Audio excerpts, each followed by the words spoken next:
राम कृष्ण हरे राम कृष्ण हरे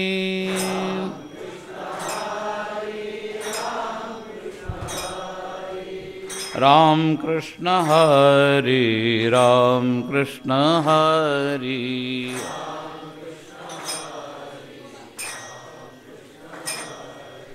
राम कृष्ण हरे राम कृष्ण हरे राम कृष्ण हरे राम कृष्ण हरे राम कृष्ण हरे राम कृष्ण हरे राम कृष्ण हरे राम कृष्ण हरे पुंडलीकवरदा हरिविठ्ठल श्री ज्ञानदेव ज्ञानेश्वर महाराज की जय। सद्गुरुदेव की जय। जय जय श्री राधेश्याम।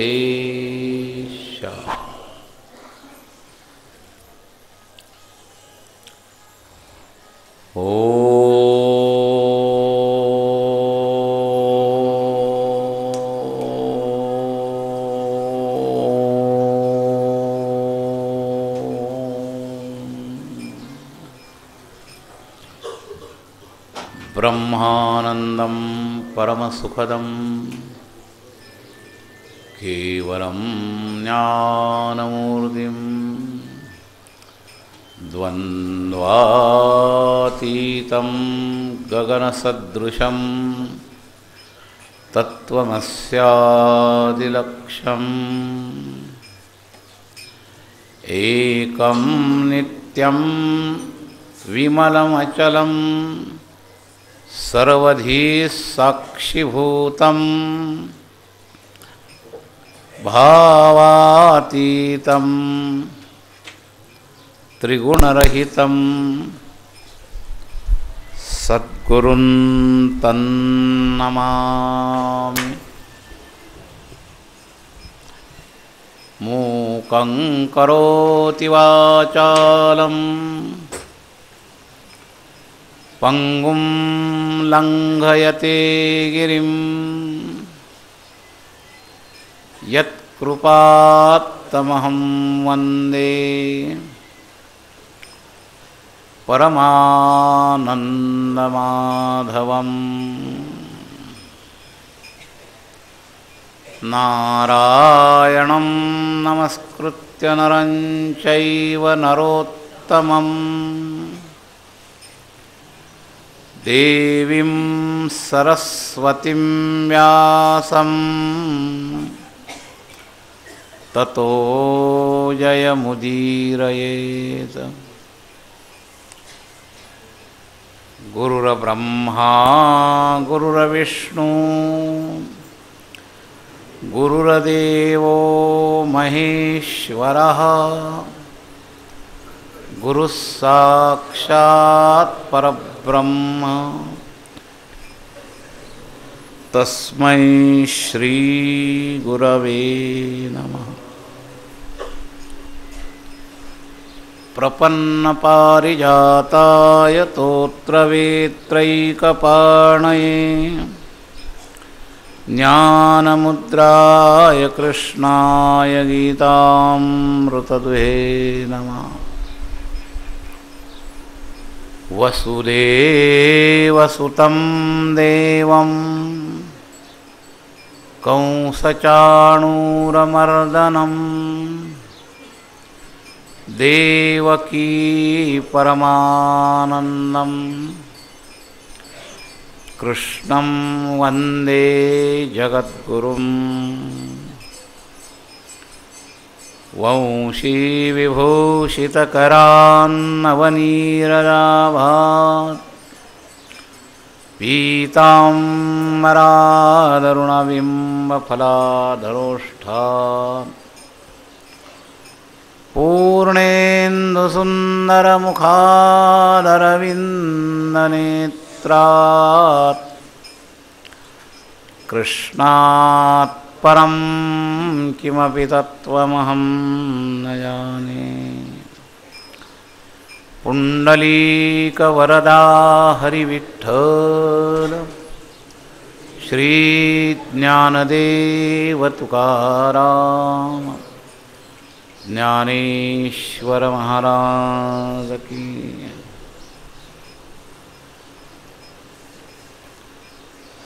सब संतन की जय। सद्गुरुदेव की जय।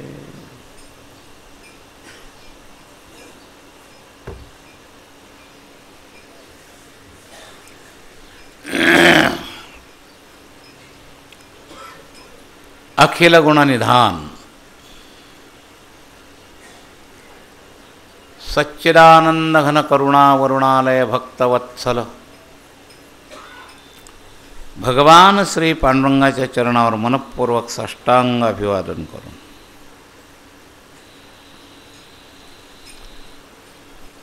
आद्याचार्यांपासून अस्मदाचार्यांपर्यंत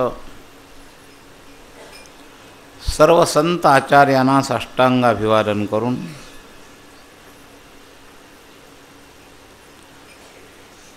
गुरुपौर्णिमेचा विशेष दिवस असल्यामुळं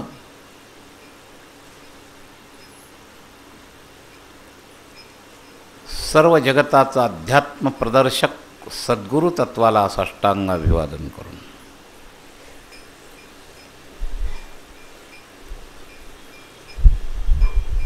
आणि या उत्सवाच्या निमित्तानं दीक्षित संत श्रद्धाळू सहज ओघाने उपस्थित असणारे पण भाविक असल्यामुळं पंढरपुरात आल्यामुळं त्या सर्व साधकांबद्दल सद्भाव प्रकट करू।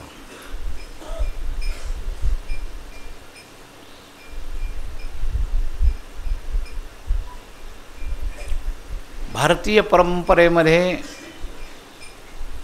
अनंत वर्षापासून अनेक महत्त्वाच्या घटनांचे वार्षिक उत्सव होतात। दिनानुसार वायुमंडलातलं काही सूत्र जसं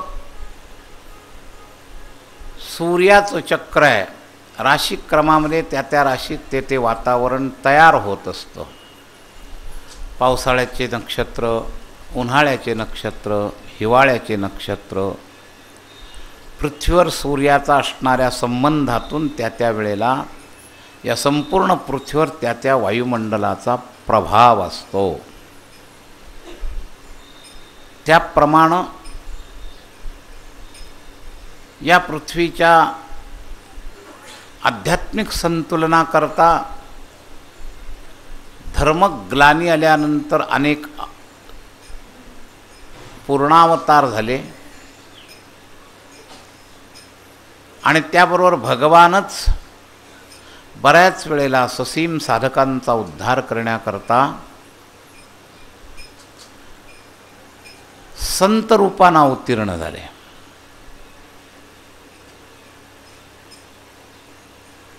आणि त्या अवतीर्ण काळ, पुण्यतिथी काळ हा जसा महत्त्वाचा आहे तसं व्यक्तीच्या आध्यात्मिक संबंध जुळणीच्या दृष्टिकोनातून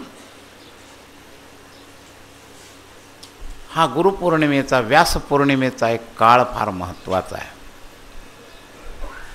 आणि आपल्या भारतीय संस्कृतीमध्ये जसे जन्मोत्सव साजरे होतात, पुण्यतिथ्या साजऱ्या होतात, त्याचप्रमाणे गुरुशिष्य संबंधाच्या स्मरणार्थ, पूजनार्थ किंवा कृपा कटाक्षाचा स्रोत त्यांच्यावर टाकण्याकरता असे काही उत्सव आहेत। त्यातला एक गुरुप्रतिपदा आहे आणि एक पौर्णिमा आहे। माघ वद्य प्रतिपदेला गुरुप्रतिपदा असते आणि आषाढ शुद्ध पौर्णिमेच्या दिवशी गुरुपौर्णिमा असते. बरोबर 6-6 महिन्याने हे दोन्ही उत्सव येतात. माघापासून आषाढ 6 महिने येतो.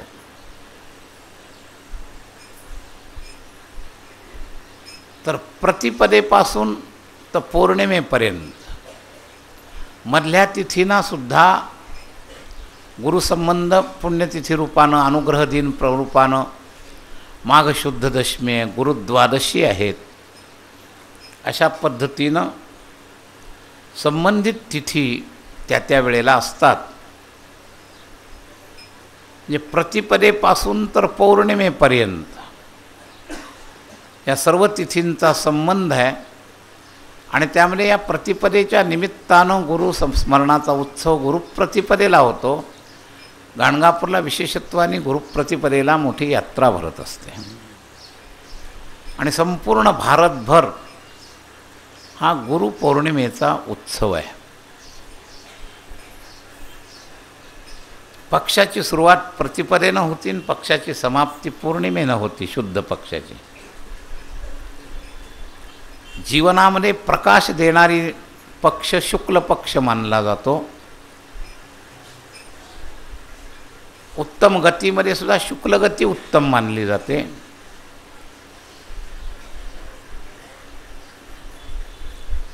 सूर्य नेहमीच पूर्ण असतो, पण शीतल प्रकाश देणारा चंद्र प्रतिपदेपासून पौर्णिमेपर्यंत विकसित होत असतो. म्हणून चांद्रमासाच्या शुक्ल पक्षातल्या उत्सवांना बरंचसं महत्त्व असतं. आपल्याही जीवनात कधीकधी फक्त प्रतिपदाच असते आणि फार भाग्यानं कधीकधी पौर्णिमा होत असते. पौर्णिमेचा उत्सव करणं वेगळं आणि जीवनात गुरुपौर्णिमा होणं वेगळं. उत्सव प्रेरणा देण्याकरता आहे आणि पौर्णिमा जीवनात स्थितिरूपानं आली तर तुम्ही गुरुरूप असल्यासारखे होऊन जाता. अशा पद्धतीचा हा गुरुप्रतिपदेपासून तर वेगवेगळ्या तिथीच्या स्मरणाच्या माध्यमातून गुरुपौर्णिमेपर्यंत गुरुविषयी उत्सव आहेत आणि अवताराविषयी उत्सव आहेत. बलिप्रतिपदेपासून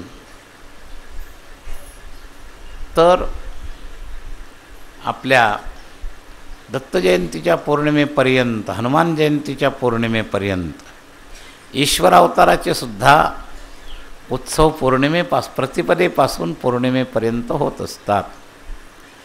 हे दोनच तत्व प्रतिपदेपासून पौर्णिमेपर्यंत जातात.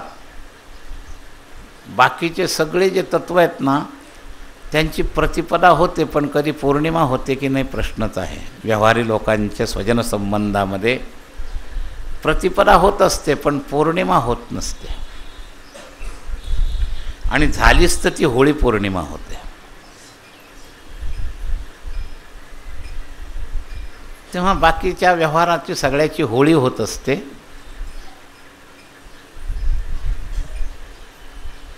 तेव्हा ही दोन तत्व प्रतिपदेपासून पौर्णिमेपर्यंत पोहोचणारी आहेत आणि आपले स्वजनसंबंध या भाद्रपदाच्या पितृपंधरवाड्यामध्ये शेवटी सर्व पित्रे अमावस्येमध्ये समाप्त होतात.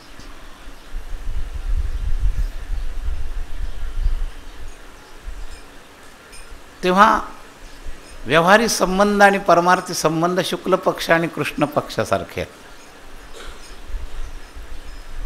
पितृसंबंधी सर्व उत्सव पितृपक्षातले उत्तरार्धात आहेत, कृष्ण पक्षात आहेत आणि भगवत संबंधी सगळे उत्सव शुक्ल पक्ष प्रधान आहेत.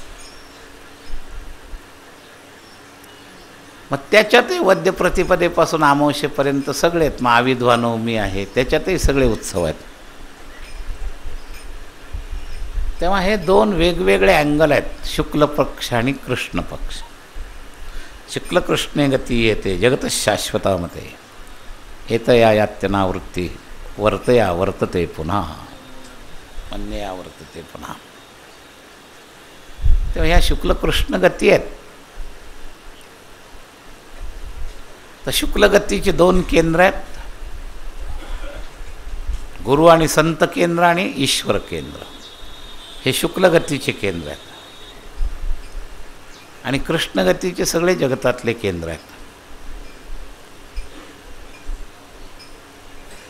तेव्हा या शुक्लगतीच्या केंद्राचा हा आजचा पौर्णिमेचा उत्सव वर्षानुवर्ष आपण सगळ्या भारतात वेगवेगळ्या प्रेरकांच्या निमित्तानं साजरा होणारा हा उत्सव. भाग्यानं या उत्सवात भाग घेणारे सामान्य जन. तर यामध्ये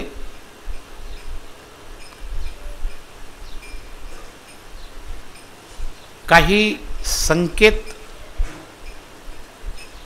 चिंतन म्हणून आपल्याला करायचे.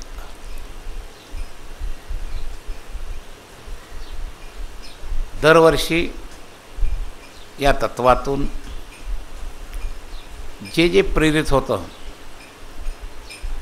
माईकमधून निघणारा आवाज ॲम्प्लिफायरच्या माध्यमातून करण्यामध्ये येत असतो.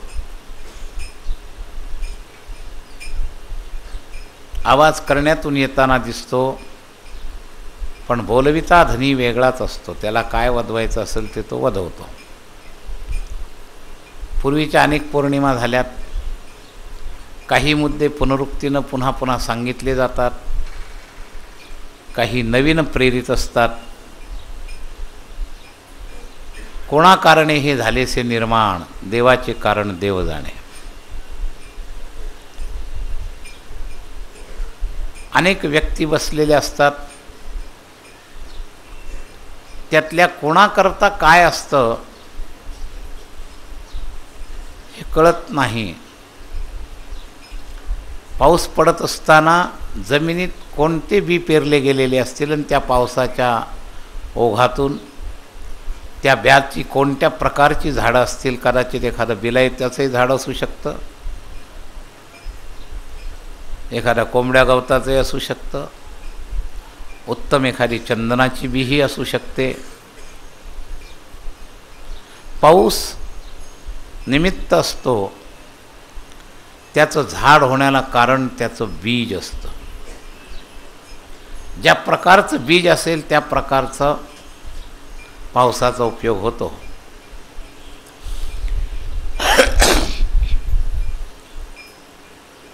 तर गुरुतत्व संप्रेरणा जी आहे,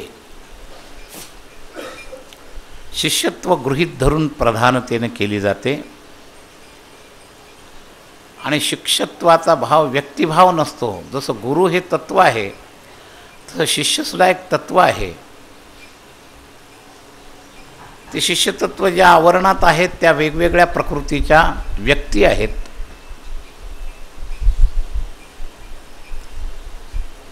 पण त्या सगळ्या व्यक्तींमध्ये तत्वजोपासना करण्याकरताच गुरुच्या माध्यमातून प्रेरित झालेलं हे चिंतन असतं.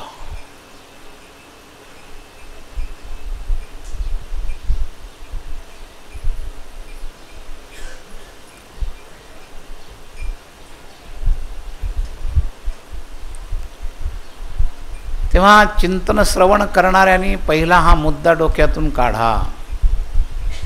मी प्रवचनाला आलो आहे, हे काही माझे गुरुजी नाहीत, माझे गुरुजी वेगळेच आहेत, असला काही विकल्प डोक्यात ठेवू नका. तत्वसंबंध डोक्यात ठेवा. तुम्हाला दीक्षा देणारी एखादी व्यक्ती इथं हजर नसेल, कदाचित ती काळाच्या आड गेलेली असेल, पण तुमच्या श्रद्धेनं ते तत्व या रूपातून सुद्धाला तुम्हाला मार्गदर्शन करू शकतं. म्हणून गुरुपौर्णिमा हा तपशील प्रधान उत्सव नाही, हा तत्वप्रधान उत्सव आहे. गुरुतत्व आणि शिष्यतत्व. अध्यात्माकरता संतांचं म्हणणं आहे की या तत्वाची आवश्यकता आहे. सद्गुरू वाचोनी सापडेना सोय, धरावे ते पाय आधी आधी. स्वामी म्हणे झाले कृतार्थ जीवन, सद्गुरुचरण उपासिता. ज्ञानदेव म्हणे तरलो तरलो आता उद्धरलो गुरुकृपे. हा सगळा तत्व महिमा आहे, व्यक्ती महिमा नाही. शिष्यदृष्ट्याही व्यक्तिभाव नको आहे आणि गुरुदृष्ट्यासुद्धा व्यक्तिभाव नको आहे. आणि शिष्य थोडा ससीम आहे पण गुरुतत्व व्यापक आहे. आणि त्यामुळं व्यक्तिभावानंच त्याची पूजा करण्याकरता आजचा दिवस आहे असं नाही. व्यक्तिभाव पूजेचा विरोध नाही, पण व्यक्तिभाव प्रधान आजचा उत्सव नाही, तत्वप्रधान उत्सव आहे. ते तत्व आपलं श्रद्धेचं ते केंद्र असेल तर त्या केंद्राचा भौतिक व्यक्तिभावाबरोबरचा सुद्धा पूज्य पूजक भाव संबंध येतोच. भौतिकदृष्ट्यासुद्धा तो संबंध येतो, पण त्याचं मूळ व्यक्तिभाव प्रधान नाही, तत्वभाव प्रधान आहे. एकाच वेळेला ही वाणी ही माझ्यासमोर माझ्या सद्गुरूच्या रूपानं हीच वाक्य मलाही बोध करू शकतात, जी माझ्या तोंडून बाहेर पडताना तुम्हाला वाटतं की माझे गुरुजी म्हणून ही महाराजांची वाणी आहे. तत्व म्हणून लक्षात घेतलं तर ती व्यक्तीतली वाणी नसते, तत्वातून ती प्रगट होत असते. एक वाक्य प्रगट करणाऱ्या गुरुच्या शिष्याकरता राहू शकतं, तसं ज्याच्या तोंडी ते दिसतंय त्याच्याकरता सुद्धा ते गुरुतत्वाचं वाक्य त्याच्याही उपयोगाचं होऊ शकतं. कारण ते तत्व आहे, व्यक्ती नाही. फक्त एवढंच आहे, प्रगट करणारा सुद्धा त्या श्रद्धेचा असेल तर. प्रगट करणाऱ्याला वक्ताभाव असेल, व्यक्तिभाव असेल तर त्याला ती गुरुवाणू म्हणून उपयोगी होणार नाही.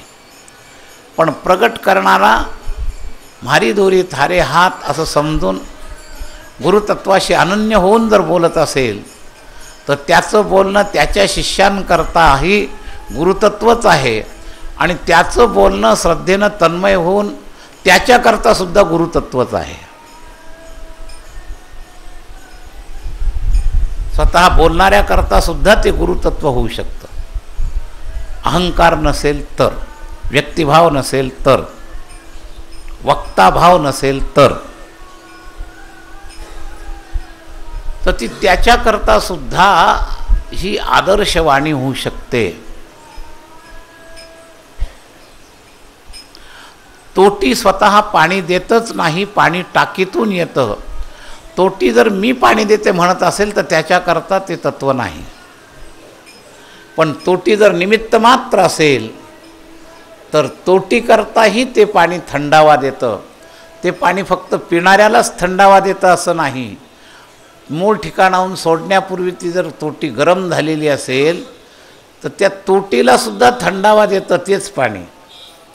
जे पाणी दुसऱ्याला तहान भागवतं तेच पाणी त्या तोटीकरता सुद्धा थंडावा देत असतं, हे लक्षात घ्या.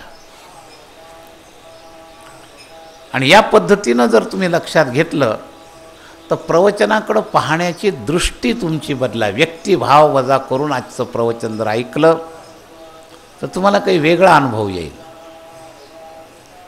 आणि व्यक्तिभावाने भौतिक त्रिगुणाचे जे प्रभाव आहेत ते तुमच्या वाणीवर सुद्धा झाल्याशिवाय राहणार नाही. ऐकताना सुद्धा त्या वाणीवर त्रिगुण प्रभाव झाला तर कोणाला कमी महत्त्व वाटेल, कोणाला जास्त महत्त्व वाटेल, कोणाला त्याच्यामध्ये लोकेशना दिसेल, कोणाला वित्तेषणा दिसेल. वेगवेगळ्या ऐशणांचे रंग त्या वाणीमध्ये आपण मिसळतो. मूळ वाणीला रंग नाहीत. अक्षरम ब्रह्म परमम स्वभावोध्यात्म उच्यते. अक्षर हे ब्रह्माचं स्वरूप आहे. अक्षराला रंग आम्ही देतो, आमचे रंग त्याच्यात मिसळतो. म्हणून त्या त्या प्रवचनाच्या प्रतिक्रिया वेगवेगळ्या होतात. आवडत्या, नावडत्या, सदोष, निर्दोष अशा प्रकारचे रंग आम्ही त्या वाणीला देत असतो.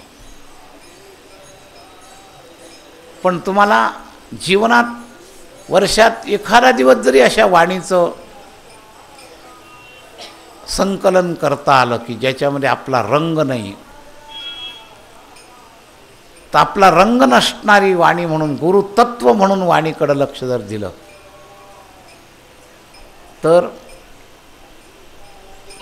सर्वांना समान प्रभावानं अनुभव घेऊ शकेल. जेवढे जेवढे वाणीला त्रिगुणाचा रंग न देता ऐकतील त्या सगळ्यांकरता विलक्षण प्रभाव होऊ शकतो.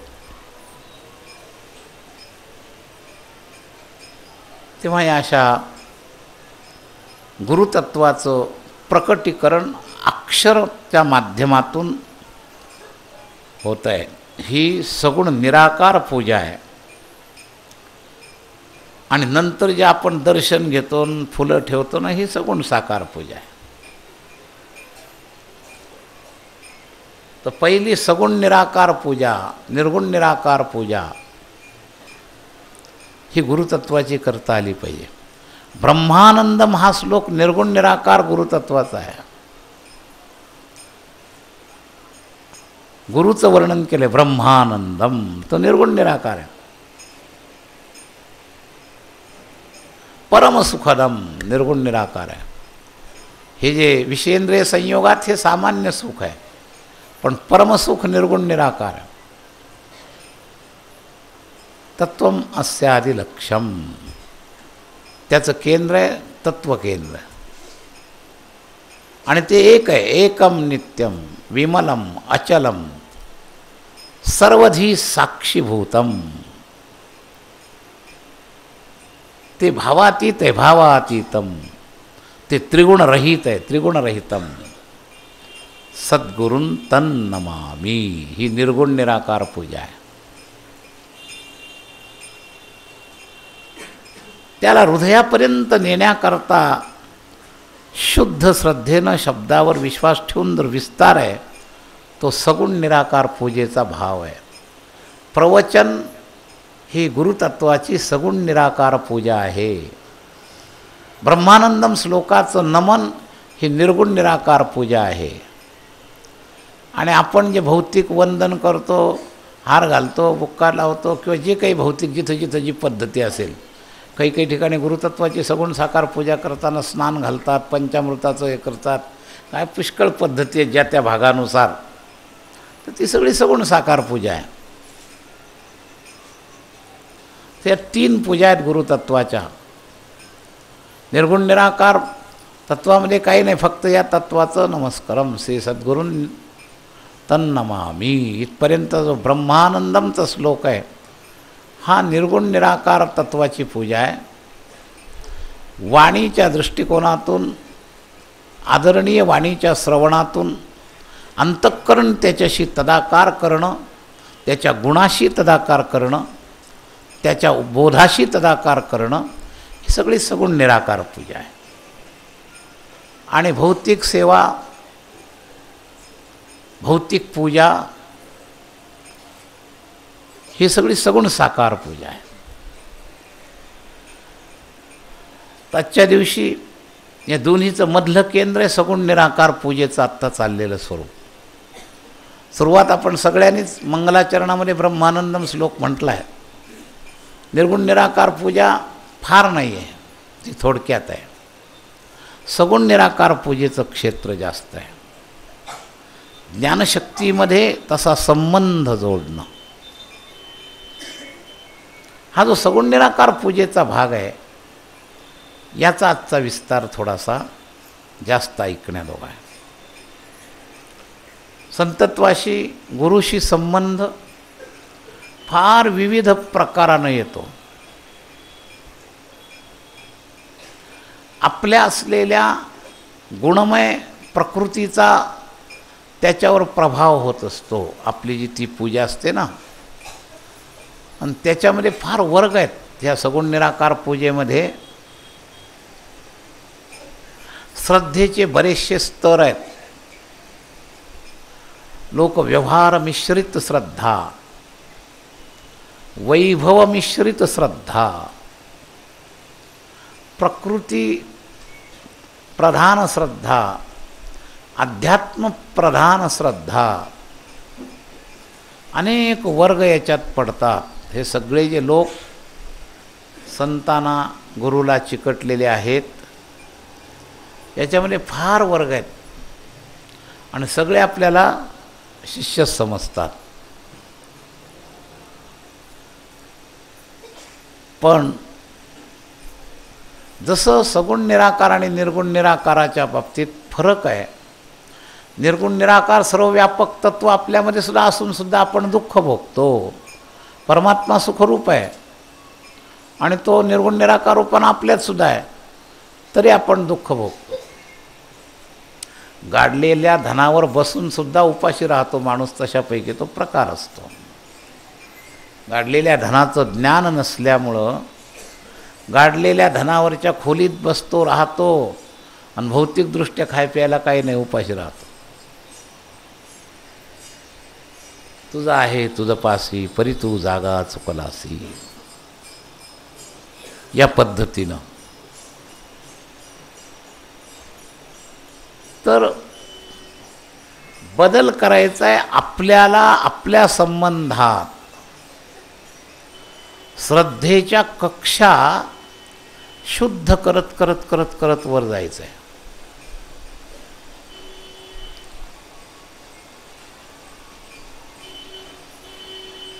विश्वासाधिष्ठित श्रद्धा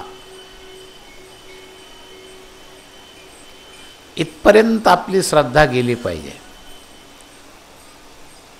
भवानी शंकरौ वंदे श्रद्धा विश्वास रूपिणौ. तुळशीदासांनी शंकरांना गुरु मानले, गुरुम शंकर रूपिणम रामचरितमानसमध्ये. आणि त्या शिव पार्वतीच्या बाबतीत संकेत केला श्रद्धा विश्वास रूपिणौ.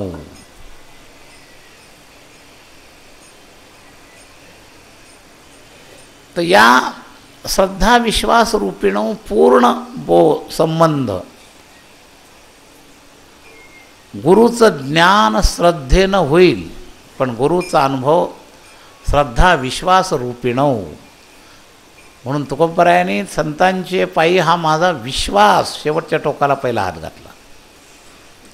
सर्व भावे दास झालो त्यांचा, तेची माझे हित करीती सकळ, जेणे हा गोपाळ कृपा करी. तर ही विश्वास कक्षा, श्रद्धा कक्षा, सगळ्यात जास्त प्रकार पडलेत श्रद्धा कक्षेमध्ये विश्वास कक्षेपेक्षाही. तर ही जी श्रद्धा कक्षा आहे याच्यात आपल्याला सुधार करायचा आहे. आपल्या श्रद्धा कक्षेमध्ये आपल्या गुणप्रभावाचा रंग, भौतिक गुणप्रभावाचा रंग, दुसऱ्याच्या मतांचा मिश्रित प्रभाव, असे फार मिश्रण असतं. याच्यातले सगळे लोक तरतम भावाने श्रद्धाळू आहेत. काहींची सदोष श्रद्धा आहे, काहींची निर्दोष श्रद्धा आहे, काहींची गुणप्रभावी श्रद्धा आहे, काहींची व्यवहार प्रभावी श्रद्धा आहे, काहींची वैभव प्रभावी श्रद्धा आहे. असे श्रद्धेत मिश्रण खूप आहेत. गतानुगतिकेमध्ये वैभव प्रभावी श्रद्धावान बरेच असतात. वैभवाचा प्रभाव फार काळ सुटत नाही. 20-20 वर्ष परमार्थ करणारी मी साधक पाहिलेत की त्यांच्या अंतःकरणावर स्थिती आणि तत्वापेक्षा वैभव प्रभाव. आमच्या जवळ राहिलेला एक मनुष्य आहे साधक, पण त्याच्या डोक्यामध्ये चांगल्या लोकांजवळ राहिला आहे. स्वतः चांगलं वर्णन करतो, पण प्रभाव वैभवाचा. बोलतो सगळं चांगलं, पण कृती वैभव प्रधान. शेवटी तत्वाला सोडून जरी एखादं वैभव दिसलं तरी तो प्रभावित होतो. आपल्या सनातन धर्माच्या पद्धतीमध्ये महाराज काही संप्रदाय बसतच नाहीत, पण युनोपर्यंत प्रतिनिधित्व या प्रभावाने त्यांच्या केंद्रावर जाऊन घेतलेल्या सत्कारानं ते इतके प्रभावित असतात की ते सनातन धर्माच्या विरुद्ध असले तरी त्यांच्याबद्दल त्यांना अनावश्यक आस्था निर्माण होते, कारण स्वतःचं अंगच वैभव प्रधान श्रद्धेचं.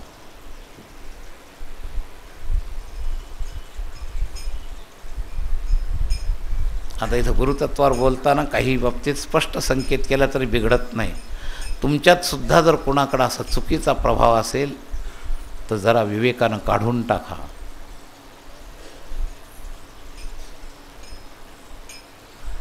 अर्थबळ, अरे आपल्याच धर्मात काय, परधर्मियांजवळ काय कमी वैभव, मग आता ख्रिश्चनांकडं वैभव काय कमी आहे.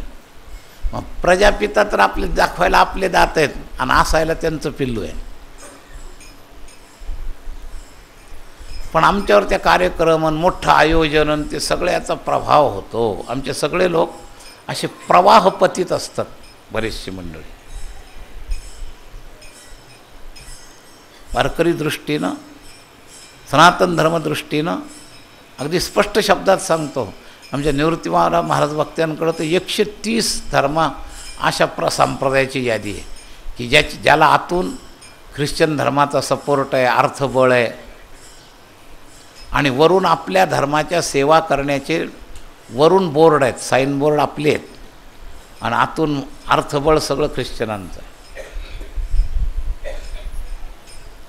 पण आम्ही साधारण अविचारी प्रवाहपतीत माणसं त्याच्यातही प्रवाहित होतो. कोणी एखादं पिल्लू आपल्याकडं आणलं की आपण त्याच्यामध्ये मिसळून जाण्याचा प्रयत्न करतो. याचं कारण आपल्या श्रद्धेवर वैभव प्रभावाचा रंग जास्त असतो. कलियुगामध्ये या वैभव प्रभावानं फार मोठा गोंधळ आहे. वैचारिक लेव्हल नसते, विचार केलेला नसतो. भौतिक पदार्थाच्या वैभवानं सुद्धा आम्ही गार पडतो.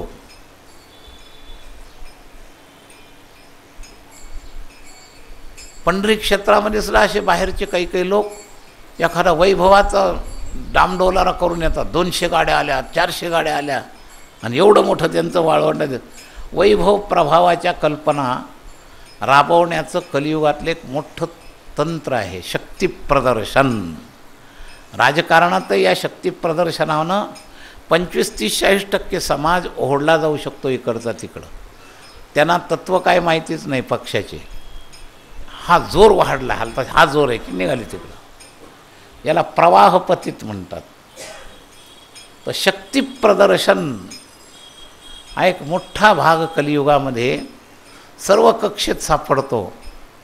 अगदी वाईटातल्या वाईट गुंडांचं शक्ती प्रदर्शनसुद्धा पेपरला येत असतं. याची टोळीन त्याची टोळीन, त्याचा प्रभाव तिथपासून तर महाराजांच्या शक्ती प्रभावापर्यंत आम्ही सगळे या मायाशक्तीच्या प्रभावानं सगळे. शक्ती प्रभावामध्ये सगळ्यात प्रधान सुप्त स्रोत असेल तर तो मायेचा आहे. कारण वैभव भौतिक आहे आणि भौतिक सगळी क्रिया म्हणजे माया. ती मायाशक्ती प्रदर्शन आहे, भगवत शक्ती प्रदर्शन नाही. आणि या मायाशक्तीला आम्ही ईश्वर शक्ती समजतो. लाखभर लोक जमवू शकला, करोडो रुपये खर्च केले, ही सगळी माया आहे का परमात्मा तत्व आहे. पण निश्चितपणानं साधक मनोराला 80% लोकांवर हा वैभव प्रभावी श्रद्धा असते. शुद्ध परमार्थाची प्रगती करायची असेल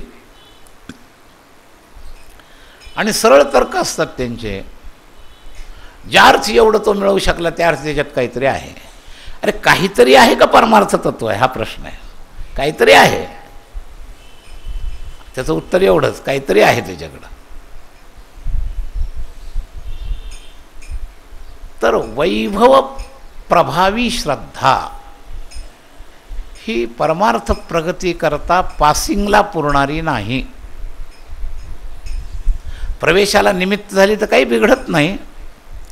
पार काहीच आवड नव्हती, त्यातले काही लोक शरीर व्यथा मिटवताना सुद्धा एखाद्या माणसाने आपल्याला टी व्हीवर काही दाखवलं. शक्ती प्रदर्शनामध्ये टी व्हीचाही आपल्यावर फार प्रभाव असतो.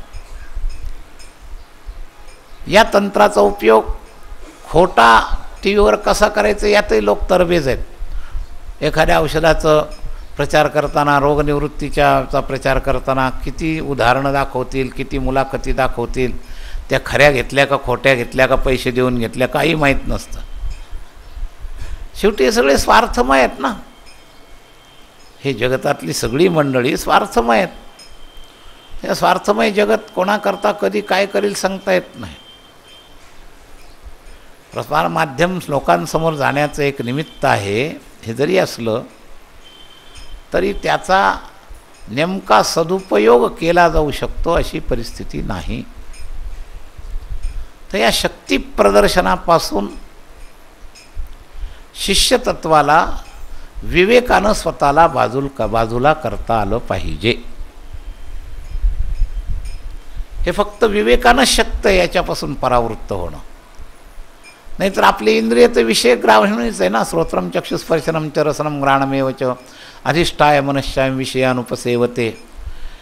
इंद्रिय नाही करू शकत. अंतःकरणामध्ये शुद्धी आल्यानंतर जी विवेक शक्ती आहे ती फक्त या वेगवेगळ्या प्रभावातून आपल्याला वाचवू शकेल.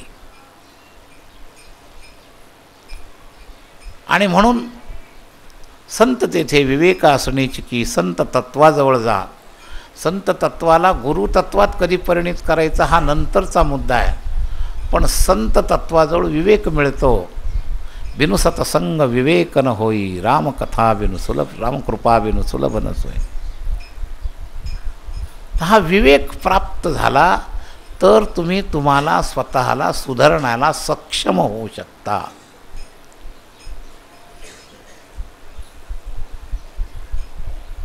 तर सुरुवातीचा पांगुळगाडा स्वतःला स्वतःच्या पायावर चालवायचा ट्रेनिंग करता निमित्त आहे. तसं सद्ग्रंथ आणि संत संग हे दोन आपल्याला विवेकाची चाल सुरू करण्याचा आधारस्तंभ आहेत. म्हणून सद्ग्रंथांचं चिंतन करा.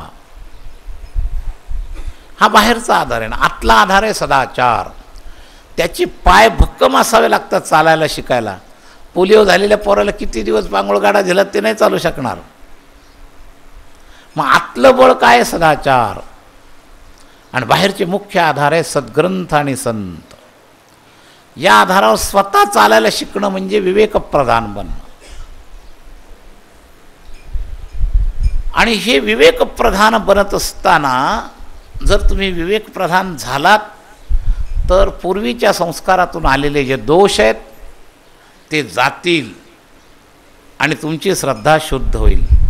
श्रद्धा जशी विवेक जसा ज्ञानाला मदत करतो तसा विवेक शुद्ध भावालाही मदत करतो. भाव म्हणून विवेक हा अनिवार्य आहे. कोणत्याही साधकाला विवेकाची अनिवार्यता आहे गती घ्यायला. भक्तिप्रधान साधक असो, ज्ञानप्रधान साधक असो. आणि विवेक वाढवायला सत्शास्त्र, सद्ग्रंथ आणि संत याचा उपयोग आहे. आणि याच्या जोडीला आपला सदाचार. आपला सदाचार ही आपल्या पायातली ताकद आहे. पण लहान असल्यामुळं ती पायातल्या ताकदीचा उपयोग करायला शिकवतो पांगुळगाडा. सद्ग्रंथ, संत तुमच्या पायातल्या ताकदीला स्वाधीन करतात. पायात ताकद पाहिजे आणि तिला स्वाधीन करण्याकरता संत संग आणि सत्शास्त्र चिंतन उपयोगाला येतं. आणि पायातल्या ताकदीचं टॉनिक आहे सदाचार. आणि या तीन गोष्टी साधल्यानंतर मग सत्शिष्य होण्याचा प्रसंग आहे. चालायला येऊन भागत नाही. योग्य दिशेनं चालल्यानं गंतव्यस्थानावर जाता येतं. चालता यावं हे पहिला टप्पा आहे. पण गंतव्यस्थानाच्या दिशेनं चालणं हा महत्त्वाचा टप्पा आहे. आणि तो सत्शिष्यत्वामध्ये येत असतो. गंतव्यस्थानाच्या दिशेनंच चाल नाही तर कालापव्यय झाल्याशिवाय राहत नाही. मनुष्याचं जे गंतव्यस्थान आहे त्याच्याकरता हा संबंध गरजेचा आहे. शिष्यस्तेहम शाधिमाम त्वाम प्रपन्नम. तोच म्हणू शकतो शेवटी नष्टो मोह स्मृतिर्लब्ध्वा त्वत्प्रसारान्मयाच्युत सिद्धोस्मिगत संदेह करिष्ये वचनम तव. हे तोच म्हणू शकतो जो शिष्यस्तेहम शाधिमाम त्वाम प्रपन्नम. आणि प्रपन्न शिष्यापूर्वीची ही वाटचाल मी सांगितली. सदाचाररूपी टॉनिक घ्या, सद्ग्रंथ आणि संतरूपी आधार घ्या, सहाय्यक साधन घ्या. यानंतर तुम्ही प्रपन्न शिष्य व्हा, तरच तुम्ही स्थितोस्मिगत संदेह करिष्ये वचनम तव या कृतकृत्यतेच्या पावतीपर्यंत पोहोचू शकता. तर कृतकृत्यतेच्या पावतीपर्यंत पोहोचायचं असेल तर यातला हे पहिले 2 टप्पे सत्शिष्य होण्यापूर्वीचे सदाचाराची कमी असते. याच्यात येऊन सुद्धा प्रवाहात प्रवेशित होऊन सुद्धा सदाचार नसल्यामुळं सत्संग पचत नाही. चालायला पायात जशी ताकद लागते तसं हात बळकट लागतात तर पांगुळगाडा धरता येतो. पाय चांगले पांगुळगाडा धरायला हातातच ताकद नाही, तो स्वाधीन चालायला शिकणार नाही कधी, कारण आश्रयाचाच आश्रय घेता येत नाही. सत्शास्त्र आणि संत हे तुमचा आश्रय, त्याचा आश्रय घ्यायला सुद्धा हातात ताकद पाहिजे. आश्रयाचाच आश्रय कित्येकांना घेता येत नाही, अशी अवस्था आहे. तेव्हा हातपाय आपले धडधाकट असणं गरजेचं आहे. हात धडधाकट असतील तर आश्रयाला पकडता येतं, पाय धडधाकट असतील तर स्वाधीनतेनं चालायला शिकता येतं.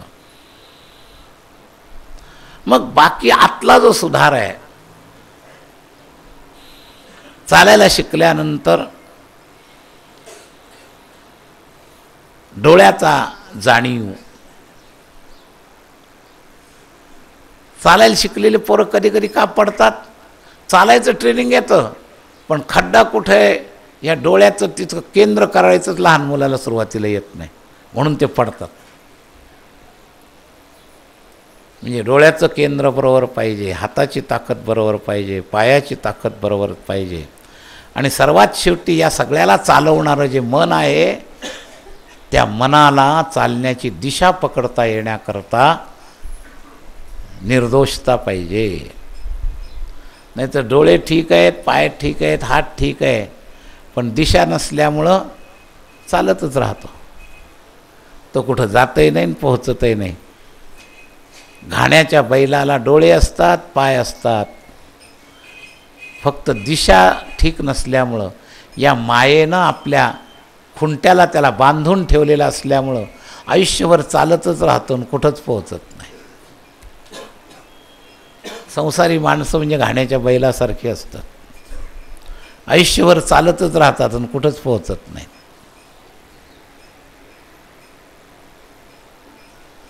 ते राऊंडवर फिरत असतात, मोहाच्या मायेच्या राऊंडमध्ये फिरत असतात ते सगळं.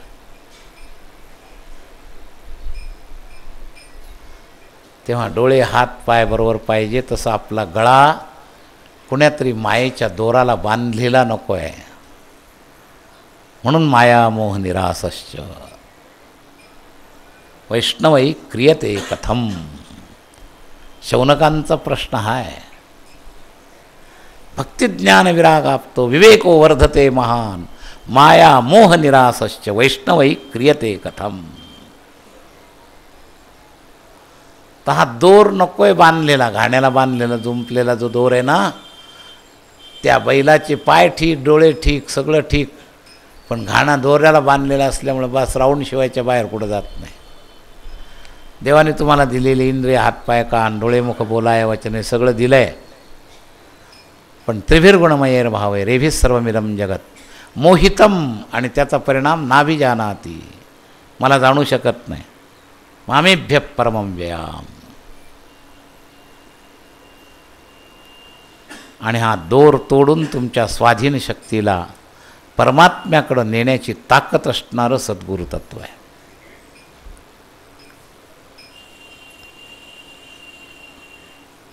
तर या सद्गुरु तत्वाचा विचार नीट बारकाईनं समजून घ्या. आणि सगळ्यात मोठी माझी संकेत आहे, सद्गुरु तत्वाचा सदुपयोग करण्याचं सर्वात महत्त्वाचं सूत्र आपल्या बाजूला येत असतं. आपण हे ओझं टाकायचा प्रयत्न करतो. तुका म्हणे माझे न तुम्हा संतावर योजे. आता मी गुरु केला आहे त्यांनी पाहून घ्यावं. तर तसं ओझं टाकू नका. आपला अनधिकार चेष्टा करू नका. आपली जबाबदारी झटकू नका. आपल्या स्वतःच्या जबाबदारीची पूर्णता करा. ते तत्व तर मुळातच सम आहे. आपणा पारिखे नाही तेथे. त्याच्याकडून काही दोष होणार नाही. जेवढे दोष आहेत 99% दोष आपल्याकडून आहे. अरे 100%, 1% जरी दोष त्याच्याकडून झाला तर ते सद्गुरु तत्वाला लायक नाही. जे पूर्ण निर्दोष आहे त्याला म्हणतात सद्गुरू. बिनचूक तो संत आमच्या रंगनाथ महाराज पारंपरिकर म्हणायचे. ज्याची कृती बिनचूक, जो स्वतः बिनचूक, त्याचं नाव संत. आणि नेमकं संबंध विच्छेद करताना शिष्य कोण्या ना कोण्या रूपानं दोषाचं घोंगडं सद्गुरूवर टाकतून बाजूला होतो. याच्या इतका मोठा दोष नाही काही. जीवनात सगळ्यात मोठं नुकसान जर कशाने होत असेल तर ती इथं आहे. म्हणून आत्मनिरीक्षण अर्थात प्राप्त विवेक के प्रकाश में अपने दोषों को देखना. मानव विकासाचा पहिला मूळ पाया हा आहे. आत्मनिरीक्षण अर्थात प्राप्त विवेक के प्रकाश में अपने दोषों को देखना. कोणत्याही परिस्थितीत देवाला आणि गुरुला कधी दोषी धरूच नका. आणि जोपर्यंत ही वृत्ती आहे तोपर्यंत तुमचं लक्ष तुमच्या दोषाकडं कमी आहे असा अर्थ आहे. कसे वानू आणि का गुणदोष म्हणजे काय त्याचे उणे असे. जनतेचे गुणदोष संत चिंतन करायला तयार नाही तर देवाचे आणि संताचे कसे करतील. आणि आम्ही म्हणजे त्रिगुणात्मक जगत आहे. वास्तविक त्यात दोष गुण आहेत तरी संत इतके अंतर्मुख होतात. कासेवाणू आणि का गुणदोष म्हणजे काय त्याचे उणे. सामान्य जनतेला सुद्धा दोषी म्हणून धरायला तयार नाही तर गुरुला आणि देवाला कुठून धरतील ते. आणि आम्ही गुरु आणि देवापर्यंत दोषारोपण करतो. इतका प्रवास आपला लांबचा आहे एवढं लक्षात घ्या. व्यवहारी दृष्टी जात नाही. जसं भगवान म्हणतात ना, अवजानंती मा मूढा. हा मूढत्व कुठपर्यंत आहे. मानुषीम तनुमाश्रितम परम भावम अजानंता मम भूत महेश्वरम. ते मला जाणू शकत नाहीत. मानुषीम तनुमाश्रितम मूढा. त्यांचा मूढपणा मला मनुष्यत्वाच्या दृष्टीनं पाहतो. हा जो सत्शिष्याच्या बाबतीत होऊ शकतो तो सत्शिष्यपणाला का अलीकडं राहिला तर गुरुतत्वामध्ये मानुषीम तनुमाश्रितम हा भाव ठेवतो. आपल्या मंगलाचरणातला दुसरा श्लोक जो आपण म्हणालो, ईश्वर भाव गुरुतत्वाशी जोडा. गुरुर ब्रह्मा गुरुर विष्णू गुरुर्देवो महेश्वरः गुरु साक्षात परब्रह्म तस्मै श्री गुरवे नमः. जसा ब्रह्मानंदम आपण श्लोक ऐकतो याचा अनुवाद आपण रोज म्हणतो पण त्याच्यातला भाव पकडत नाही. तर ईश्वर तत्वासारखी निर्दोष श्रद्धा गुरुतत्वावर पाहिजे. जसं निर्गुण निराकार तत्वाचा ब्रह्मानंदम श्लोक आहे तसं सगुण साकारमधला निर्दोष सगुण साकार श्रद्धेचा हा गुरुर ब्रह्मा गुरुर विष्णू श्लोक आहे. या श्लोकामध्ये तपशिलाची चर्चा नाही, गुरुतत्वाची चर्चा आहे. आणि त्याला लावलेल्या श्रद्धेचं जे स्वरूप आहे, उत्पत्ती स्थिती लय करणारे जगताच्या ज्या 3 देवता आहेत, या 3 देवतांची सगळ्याची लेव्हल गुरुतत्वाशी जोडणारा हा श्लोक आहे.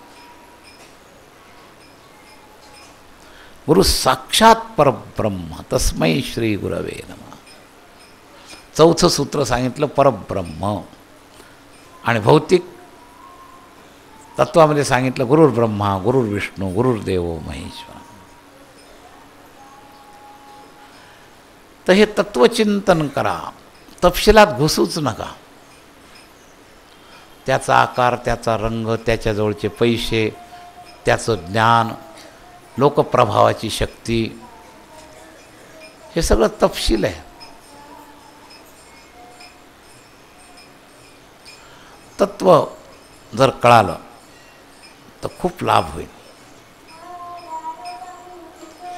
तर सत्शिष्य दृष्ट्या तत्वाला पकडायला शिका. शिष्य तत्व.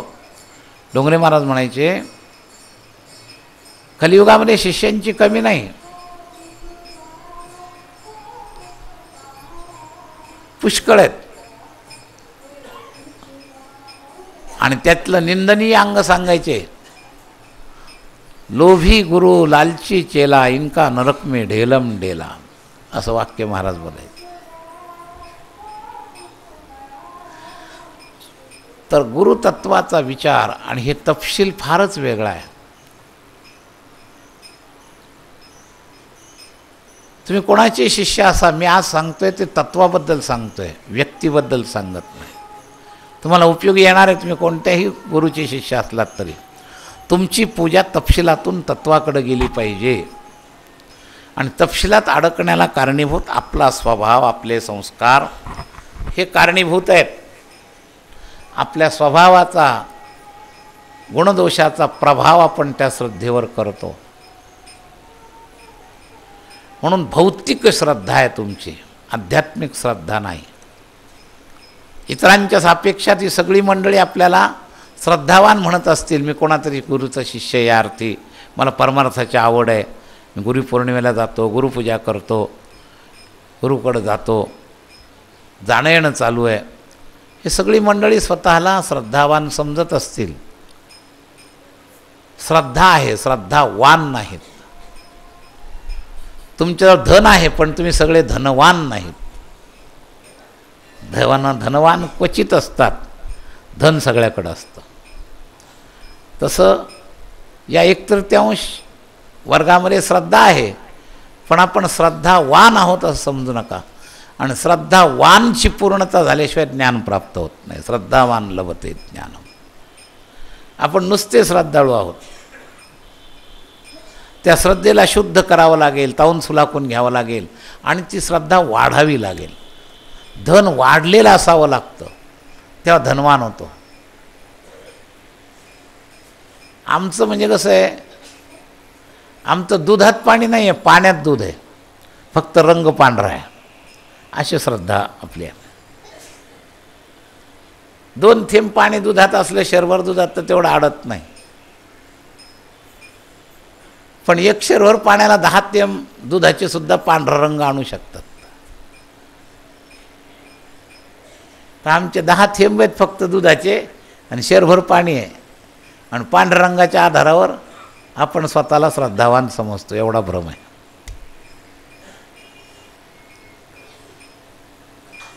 श्रद्धेला विशुद्ध करावं लागेल.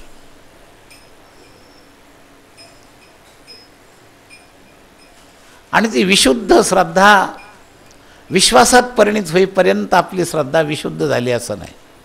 आपल्याला जोपर्यंत कधी वाटतं नाही हो महाराज फार चांगलं आहे, अरे नाही नाही ते लोक असं म्हणतात, तर अमका असं म्हणतो, ते तमका तसं म्हणतो, आपला अनुभव तसाच आहे, तेव्हा विश्वासात परिणित नसते श्रद्धा.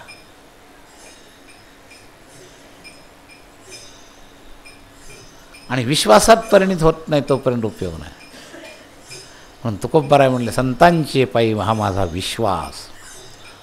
आणि त्याच्या श्रद्धेच्या वागण्याची प्रतिक्रिया असते, सर्व भावे दास झालो त्यांना, तेची माझे हित करती सकळ.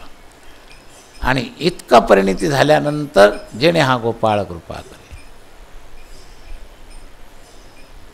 आणि त्यांचा महिमा, जसं पंढरीला आलेल्या लोकांना महिमा सांगितल्या की भवसिंधू तारीन घ्या रे माझी भाग, तसं त्यांचा महिमा काय आहे, भागलिया मज वाहतील कडी, त्यांची नि जोडे सर्व सुख.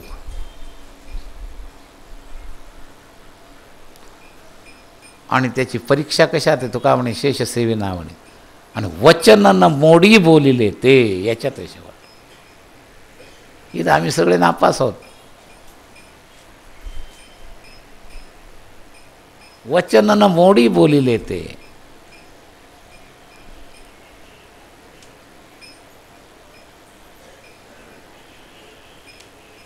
आमची स्वतःची इतकी बुद्धी चालते.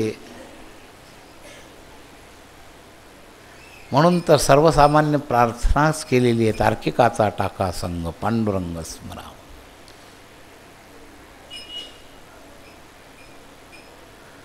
ही आपली श्रद्धा म्हणजे 10 थेंब दूध आणि पांढरं पाणी झालेले आहेत सगळे, बरेचसे. हे लक्षात घ्या.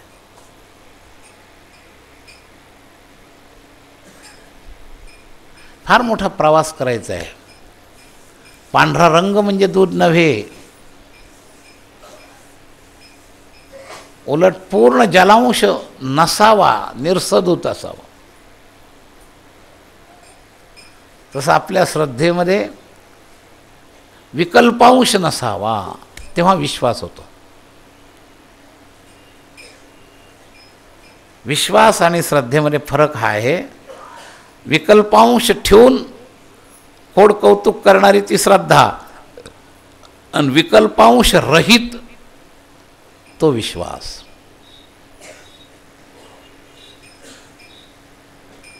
लहान मुलाची आईवर श्रद्धा नसते, विश्वास असतो. असं उभं असलं टेबलावर, आईजवळ लांबून दिसली तर त्याच्या मनात विकल्प येत नाही, मी पुढं झुकलो तर आईपर्यंत पोहोचल का नाही हे मापसुद्धा त्याला कळत नाही. ती आईच बिचारी धावत येऊन त्याला टेबलावरून पडायच्या आत उचलते. त्याच्या मनामध्ये विकल्प नसतो. सगळ्यात मोठं जर काही कलियुगात मोठा प्रभाव जर असेल ना, तर तो विकल्पाचा आहे. म्हणून माझ्या एका अभंगामध्ये चरण आहे, कली विकल्पा बहुजोर. या विकल्पाने वाटोळं करून टाकले. संकल्प आमचे सगळे मातीत घालायला कारण हा विकल्प आहे.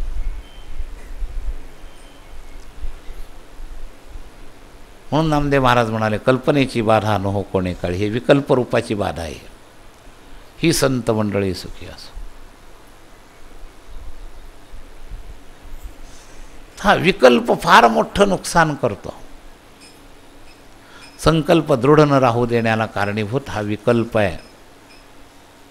आणि विकल्प वाढण्याला कारण जगत प्रभाव, देह प्रभाव, बुद्धी प्रभाव, स्वतः प्रामाण्यवाद, हा विकल्प प्रभावाला कारणीभूत आहे.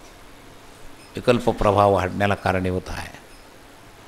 तर श्रद्धेच्या कॅटेगरी ज्या आपल्या सदोष आहेत त्या निर्दोष करत करत चला. श्रद्धा शुद्ध झाली की ती विश्वासात परिणित होईल. आणि विश्वासात एकदा परिणित झाली की विश्वास तो करी स्वामीवरी सत्ता. ही त्या विश्वासात ताकद आहे.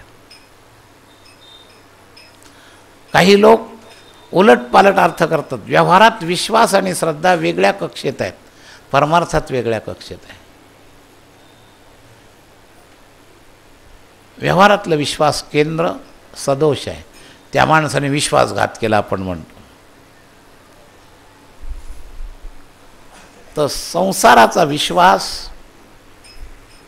तत्वाला धरून नसतो, तपशिलाला धरून असतो, त्यामुळे तो धोका देतो. परमार्थातला विश्वास तपशिलाला धरून नसतो, तो तत्वाला धरून असतो. आणि तत्वाच्या विश्वासात कधी धोका होत नाही.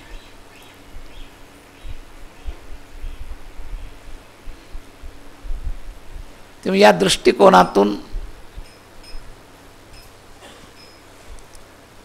गुरुतत्व आदर वाढवण्याकरता ही सगुण निराकार वाङ्मयीन पूजा आपल्या अंतःकरणाला धुतलं पाहिजे. महाराज बाहेरून स्वच्छ पाणी आणलं जरी पायावर टाकलं तर काम भागणार नाही. अंतःकरण संशोधन करा, त्याला शुद्ध करा. आणि त्या विश्वासाच्या श्रद्धेच्या भावनेनं 2 थेंब डोळ्यातले जर पडले तर ते सगळ्यात यथार्थ गुरुपूजा होईल. भौतिक खूप भारी पदार्थ वापरले म्हणजे फार भारी पूजा झाली असं नाही.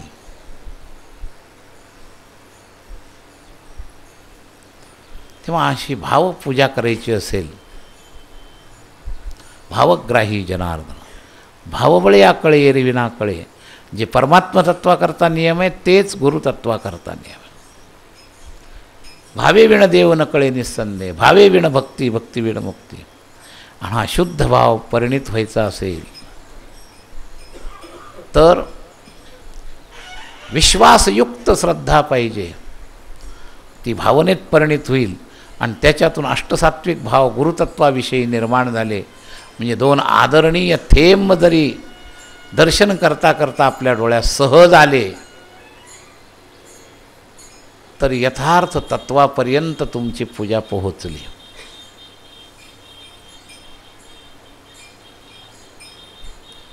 तेव्हा या दृष्टिकोनातून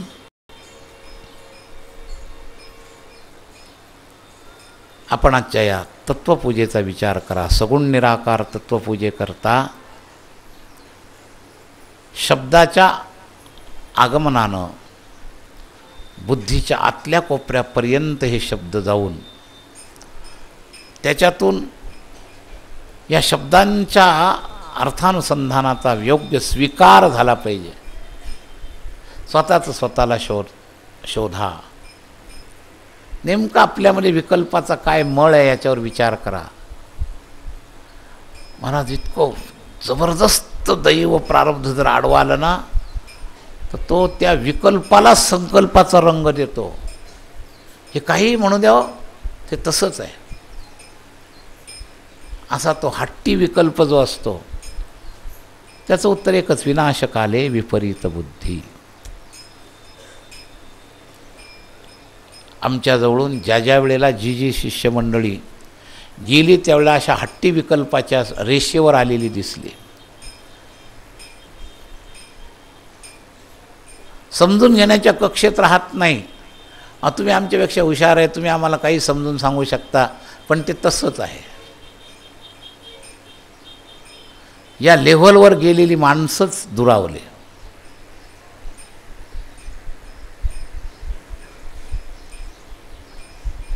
तेव्हा ही कक्षा येऊ देऊ नका आपल्या जीवनामध्ये. ही आग्रही कक्षा फार नुकसान करेल. आपल्या बुद्धीला वाजवीपेक्षा जास्त महत्त्व देऊन या आग्रही कक्षेवर जर तुम्ही आरूढ व्हाल तर तुम्ही यथार्थ कृपापात्र कधीच होणार नाही, हे लिहून ठेवा.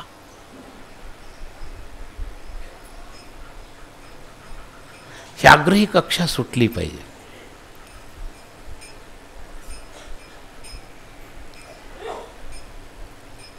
फार भाग्यवान ज्याला विकल्पच आले नाही.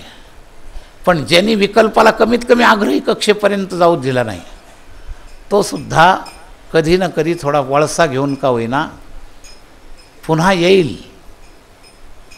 पण जो या आग्रही कक्षेत गेला ना, म्हणून मी उदाहरण सांगत असतो, माऊलीने अभक्ताची निंदा जी केली तो आग्रही कक्षेत जातो. माऊली म्हणतात पापी असेल तर त्याचं पाप सुधारण्याची साधना त्याला सांगता येईल. हरि उच्चारणे अनंत पाप राशी जातील लया शिक्षण, रामकृष्ण उच्चार अनंत राशी तर पापाचे कळप पळते. नाममंत्र जप कोटी जाईल पाप, कृष्णामी संकल्प रस्ता सांगता येईल. पण अभक्ताला दैवहत म्हणून उपाधी दिली. नाही ज्यासी भक्ती म्हणजे निष्ठा सुटली. भक्ती म्हणजे निष्ठा. तो पतित अभक्त हरिसीन भजत दैवहत. तो पतित आहे, तो खरा दैवहत आहे. तसं आग्रही भूमिकेवर येणं म्हणजे पतित अभक्त या यादीत गेला. तो कुठल्याही परिस्थितीत स्वतःला इतकं तरी सावरा, आग्रहीपर्यंत जाऊ नका. आणि जो आग्रहीपर्यंत गेला नाही तो सुधारल्याची उदाहरणं आम्हाला माहिती आहेत. पण जो आग्रहीपर्यंत गेला तो बाकी सर्वांनी गुणयुक्त असून सुद्धा सुधरू शकला नाही, अशीही अनेक उदाहरणं आम्हाला माहिती आहे. आग्रही भूमिकेपर्यंत जाता कामा नये ईश्वर तत्वाच्या बाबतीत आणि गुरुतत्वाच्या बाबतीत. ईश्वर तत्वाच्या बाबतीत आग्रही भूमिकेत गेलेले लोक आस्तिकाचे नास्तिक होतात, अशी उदाहरणं आम्हाला माहिती आहेत. तसं आग्रही तत्वाच्या भूमिकेत गेलेले लोक मोठ्या मोठ्या संत महात्म्यापासून बाजूला झालेली आम्हाला माहिती आहे. तर गुरुपूजेच्या बाबतीत निषेधांग सांभाळायचं असेल तर आग्रही भूमिकेपर्यंत जाऊ नका. आणि विधिअंग आहे विश्वासयुक्त श्रद्धा. बस. भवानी शंकरो वंदे श्रद्धा विश्वासरूपिणो याभ्याम विना न पश्यन्ति श्रद्धा सिद्धा स्वांतस्थमीश्वरम. विश्वासयुक्त श्रद्धा ही गुरुपूजा आहे. आणि आग्रहीपर्यंत जाणं हा गुरुद्रोह आहे. मधल्यामध्ये काही सुधार होऊ शकतो.